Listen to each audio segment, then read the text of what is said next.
in the whole neighborhood. That's a little video montage. Bunch of clips put together for about the last 20 or so miles coming home. Field after field. Farmers have not gotten out. It's been too wet. We are almost at the beginning of July. This area did not get disc down last year, and the thistles are so thick. I asked him if he could get out here and really get them knocked down before all these purple heads turn into mature seeds. It's looking terrible, but it's gonna look so great disking this down. It's gonna take a couple of times, and that's the nice thing about these John Deere 2 cylinders and the diesels. They are, he's running the 730 diesel right now. So fuel economic. They're just great. So yesterday he had some work to do in the yard and he put his umbrella on. So I'm glad he's got that because we have got overcast. And today was supposed to be, I think, a 20% chance of rain. Look at this. It is gloomy and looming. And it just acts like bad weather. And I tell ya, I drove through 2 showers coming home. I had about a 45-minute drive to get to the farm, and I was driving from the east to the west. And of course, I'm always driving into the storms coming home.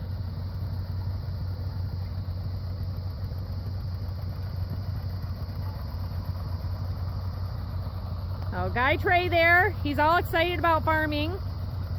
He wanted to join Dad. So I thought it'd be a good opportunity for him. He wanted to get up in here. The waterway starts right in here, just a little ways down. And this area was supposed to be planted to hay last year. We got the rye in on the other end, and this side did not get the sugar. And because of that, it didn't get disked, it didn't get the sugar, and it's just pulling up all these weed seeds, telling it to fix the soil, amend, and repair everything. And we don't spread the manure this far out. It all gets all up into that area. So we've got all that ground cover. Basically, it's established itself as a cover crop from all the manure that we spread. We've got basically a hay field underneath. So this is going to need a lot of work. I believe he's getting this ready to plant it to hay. He said maybe in August, so sunflowers could go in here first. They are a good short season crop and real nice to do. Obviously, I like to do the sunflowers for the bees, and it looks so pretty. The purple flowers on the thistle look pretty, but oh, they are pokey and you could not walk through here.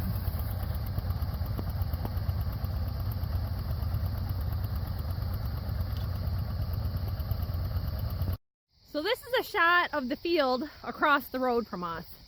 And my husband takes fuel to different farms, and he's people tend to tell him kind of what's going on and how they're doing things and what works. So what's going on is, if you don't get planted by a certain time, some insurance policies for the farmer's insurance, or if you have a government subsidy, will pay you to not plant. Dun, dun, dun. So they got out here. They were able to do some kind of cultivation. I don't remember what they were using, but they were doing it in the wet. It started to rain. He kept going as long as he could and got it done. Well, now, if they can get a pickle contract, they can get pickles growing late season. They do really well. Planting them in July, maybe getting them out of there in August. They're real quick, maybe 8 weeks. So I thought I'd talk about farm finances a little bit. I told you before, we're our own farm. We didn't inherit this from anybody else. It's our own first generation farm. Everyone asks on all these YouTube channels. I've seen it on Welker's farm. I've seen it on Millennial Farmer. I heard Stony Ridge Farmer crying about how he couldn't make any money. You can make money if you're not just doling it out as fast as you can. We're financing this ourselves. So there's no payments coming into us unless we're selling something. It can be buying a bush hog that needs repair and getting a heck of a deal on it. Doing some bush hogging work for some neighbors. Selling it when you're done with it because you don't need it anymore, or maybe it wasn't what you originally wanted. We started out with one type of bush hog. I know some people call them brush hogs. It goes back and forth. So it's one of those regional things. Everyone calls it something different depending on where you're at. So I'm being real brave right now. I'm walking down the road. Guy's been out here. It's hot today. It was like 80 and humid. Got a couple popsicles that are melting for Trey and Dad. Somebody lost a link of something. That's a big link. So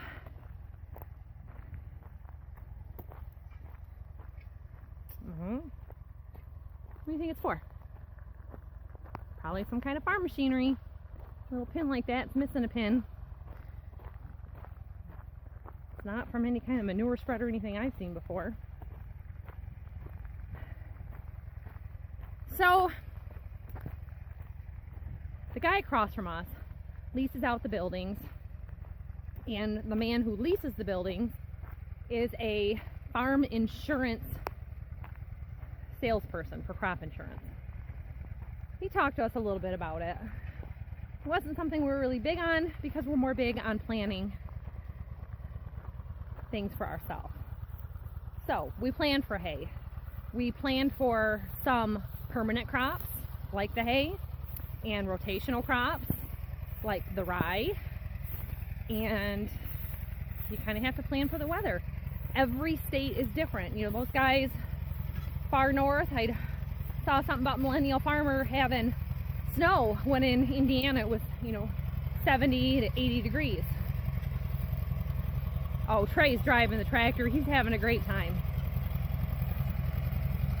Now I'd like to go blow a bunch of money, buy all perfect shiny equipment, but our insurance policy is that guy and his repair skills and my fix-it repair it daily items, something is being fixed all the time. Not necessarily because it's broken, but just because it's so old and worn out by the time we get it that the stuff needs repairs. Here's one of the biggest and strongest for us, and we can't find a starter part that we need for it. Warren, this is the tractor, so we have to belt start it. The 620 is the only one that will start on its own. It doesn't have a 3-point. So lots of equipment issues. We take one of those to Dad? They're melting. It was a long walk. So look at that. Isn't she pretty? I love it with the umbrella on it. This is the disc we used in the past.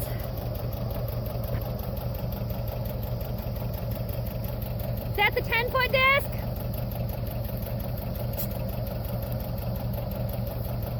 Is that a 10-foot? Oh, 14-foot disc. Sorry. So it's knocking down pretty good. Take twice. You got mustard in here like crazy. I'm gonna plow it. Okay. Oh, it's chain. For what? Chain came apart. What chain? Full of rust. Oh! I had to repair. It's ours. That's Yeah. funny. I was like, I'm knocking it down so I can plow it. I see. Okay, and that'll tear up the thistle roots better. You see your rye's doing okay up there. Yeah, for some reason, it's all because of over there. Yeah. So what we've been doing is fixing things up while we couldn't be planting because it's either been raining or the ground is soaked. And where he's working now, it's up high, and our waterway is our well, a section of our hayfield. It's not our only hayfield. But I walked out there, and of course I stepped right in and it was so wet. The rabbits are loving it. I am going by just down the roadside. 5, 6 rabbits. It's thundering right now. There's been all this moving overhead for the last, I don't know, half hour, 45 minutes. So we're just trying to get stuff done in segments. And that's what I was showing in the pictures, is some of those farms are next to each other or across the road from each other, and it's the same farmer. He can get one field done and he can't get to the next one because he was able to get the one done and seeded. So today I saw one seeder out. So I suppose he was probably planting beans. And the neighbor down the road has been coming by, just absolute mud flinging off his tires and wheels. He's about the only person that's got anything planted right in this zip code, in this region, regularly. He gets one day of dry, he'll put the seed in, and then it gets just downpour thunderstormed on, and he knows things by calendar dates, not from the weather. Where for us, we're only planting by the weather and the soil condition, and not 50 years of planting knowledge of whatever seed hybrid is available. We are planting non-GMO seeds, and you know, we're doing things organic, so we're having to come out here and be able to do tillage and everything. It's been all we could do just to get the yard mowed. And as you know, I'm running back and forth to my old house doing lots of repairs over there. I went over there today and I was doing landscaping the whole day, and it's hotter than heck. It was miserable, and I probably worked for 7 hours. I finally just said it was time to take a break, because this guy wanted to go to the city park, and his little sister, every time we drive by there, wanted to go. So we had some fun time at the park, huh? Yep. Little baby got to play. All my babies have played at that park from the time they were little. And Bethany and George haven't got to play there that much because we moved away. So right now I have got a pallet full of seeds to plant, if we can get it going. We've got the 4-row corn planter ready. I've been doing a little bit of work on that. We have got clover, alfalfa, and grass seed mix. We have the sunflowers, and we've got some bags of buckwheat. So we're just going to kind of play it by ear and see what's going to happen with the conditions, but it's just coming along. It's a slow start to the season, and you know, a farmer across the road is just, why not just not plant if you've got the insurance? But we don't have that. We're not leaning on somebody else about it. And if I put my seeds in the ground and they rot, it's my loss. If I bale my hay and it gets rained on, you know, I see these videos about people's hay getting wet, and I think, why did you cut it? It's, you know, every other day rain around here, and unless you're out, it just seems like pure misery to me, playing that game, trying to get it cut or get it baled and having it not catch your barn on fire.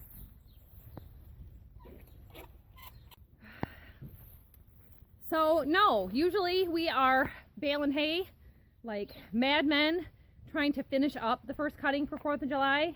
I checked the weather for the week, and it's, you know, 40-50% chance of rain for 4th of July. And because it's falling on a Thursday, we were hoping Thursday, Friday, Saturday, Sunday, cut some hay, work on the roof at the house, come over here, bale hay, you know, get it put up, and have like 4 or 5 days to be able to work on it. Not a chance, not a chance. Today's Thursday, today's Friday. This low chance of rain. It's supposed to be good Saturday and Sunday, and then lots of high possibility of rain during the week. Too much to do, not enough workers, not enough. I tell you, my brother is a handyman by trade, and we're all kind of special skilled that way, in that we know how to fix things and take care of things on our own. And it's not that we were raised, you know, by parents that fixed everything, but we were just so poor that we kind of learned out of necessity that, you know, this is what we had to do. I remember when we were very young and we had moved, in order for us kids to get a telephone, we wanted our own line. We had to pick up pop bottles to be able to get it turned on. And you know, back then it was like $28 or something. Who even has a house phone now? I'm going through all that issue right now with taking out phone jacks at the house.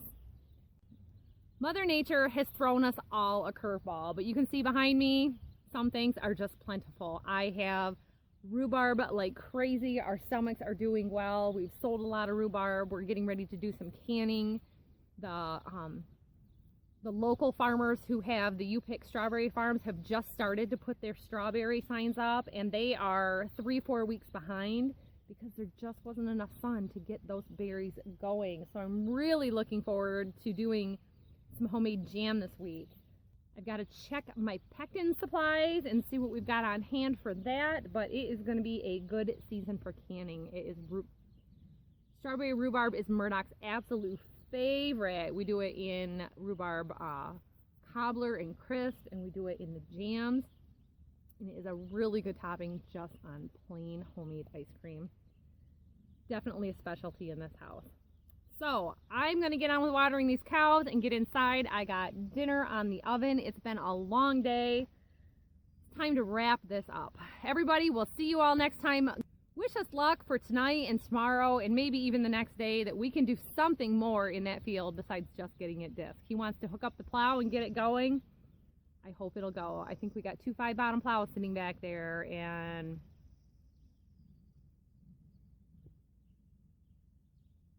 I don't know what tractor's going to be able to get the job done, because I can tell you we got a head gasket job waiting in the shop for us. It just goes on, doesn't it? Oh boy. All right, everybody, we'll see you all next time. Thanks for watching. Hit that like button, and if you're not already subscribed, remember to hit the subscription button. Bye-bye.